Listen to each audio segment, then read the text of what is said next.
ईश्वर जी की असीम रजा से आप सभी पुण्यात्माएं परमात्मा के दरबार में पहुंचे और आपको यह सत्संग सुनने का शुभ अवसर प्राप्त हुआ।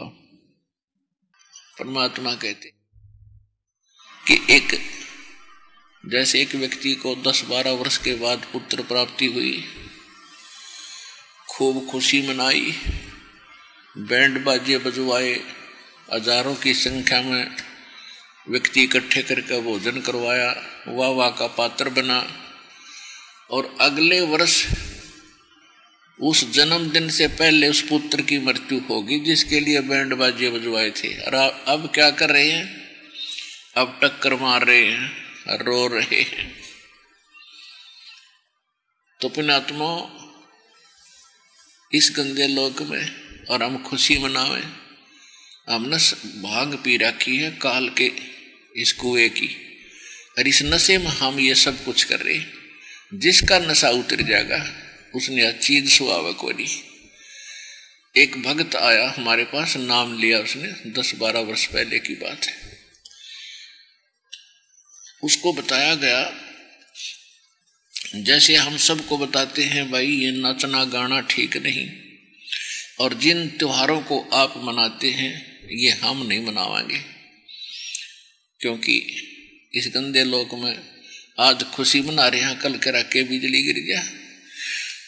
तो वो एक भगत दूसरा जो पहली बार आ रहा था वो कहने लगा जी नो कैसे पार पड़ेगी।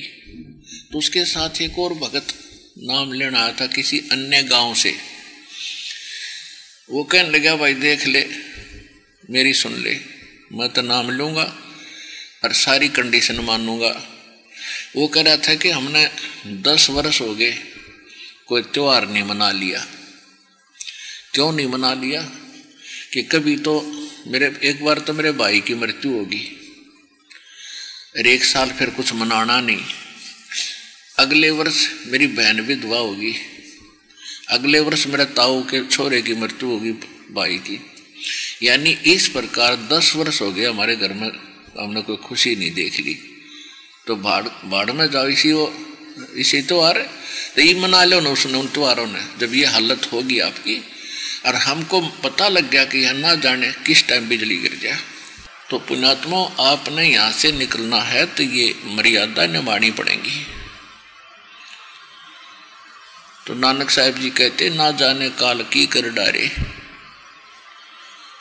और किस विध ढल जा पास आवे, जिनाते सरते मौत खुड़क दी उन्होंने केड़ा हंसावे। तो यहाँ परमात्मा कहते हैं बेटा जाया खुशी हुई, भाई खूब बजाए थाले, ये तो आना जाना लगा हुआ है जो कीड़ी का नाले। फिर क्या बताते हैं परमात्मा? साथी हमारे चले गए, हम भी चालन हारे, कोई कागज में बाकी रही, भाई ताते लगी है वार। अब मरने वाला मर जाता है, कहीं दूसरे की कोई मृत्यु होती है तो होती रहो। जब अपना नंबर आता है तब पता चलता है ये कैसा लोक है, कहाँ आप रह रहे हो। तो क्या बताते हैं परमात्मा कि आप देख रहे हो आपके कितने मित्र प्यारे रिश्तेदार, कोई साथी बहन भाई, ये कितने चले गए और आप भी चलेंगे। परमात्मा अपने ऊपर बता रहे हैं कि ऐसे विचार करो, हम भी चालनहार, और कोई कागज में बाकी रह गई, यानी कोई संस्कार शेष आपके हैं, और जिस दिन वो कागज पूरे होंगे, वो श्वास पूरे होंगे, 1 सेकंड भी नहीं लगन देगा युग।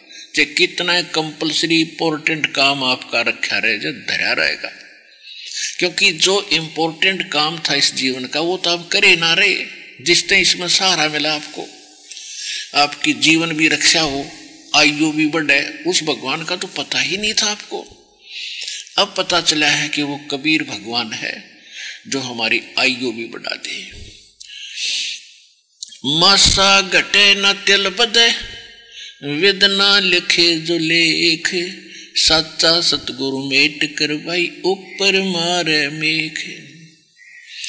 जमचो राजा से डरे, ये मिटे कर्म के लेख, अदली असल कबीर हैं ये कुल के सतगुरु एक।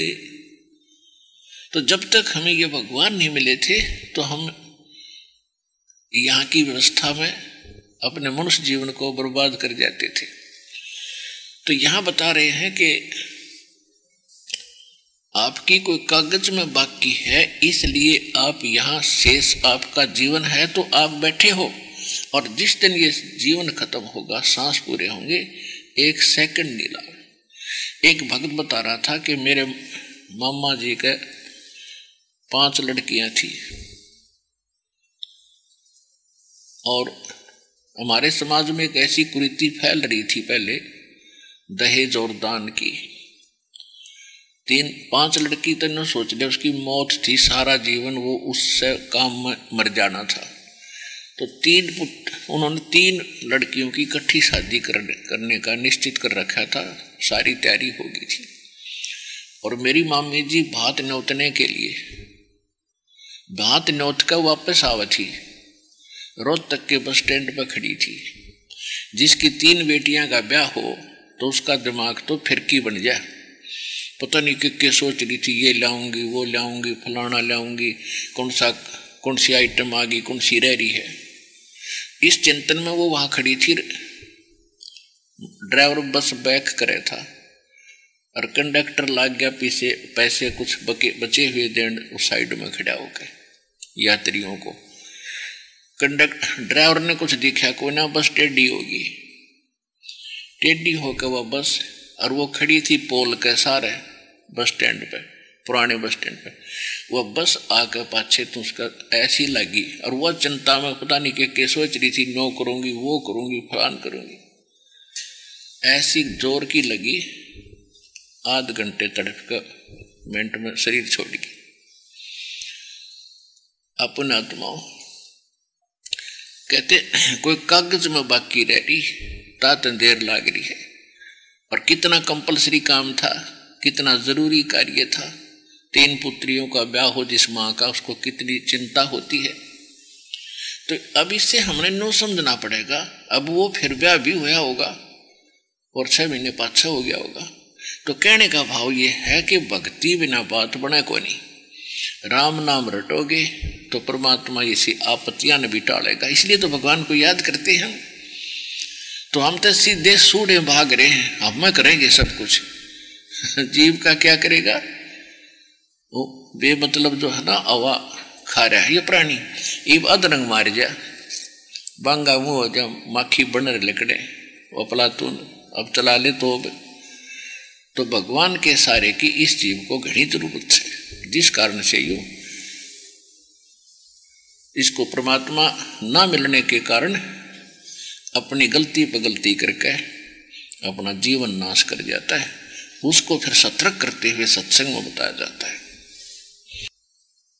पतझड़ आवत देख कर बन रोव मन माही, वो ऊंची टहनी पात थे आज पीले हो जाही। परमात्मा इस काल के लोक की व्यवस्था को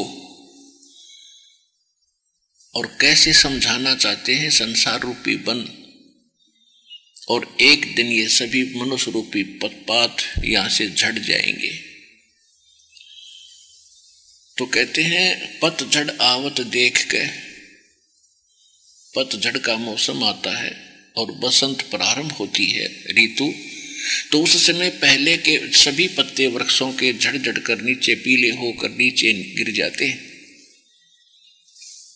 और वो पता नहीं कहाँ को गंदी नाली में सड़ रहा है, कोई पशुओं के पैरों के नीचे कुचला जा रहा है, और तुरंत नई कोपल फूट जाती है और तुरंत पत्ते फिर हरे भरे हो जाते हैं, और 1 वर्ष वो पत्ते फिर फटफट करके मस्ती मार लेंगे। अगली पतझड़ में वो भी फिर ऐसे ही नीचे गिर कर दुर्गति को प्राप्त होंगे।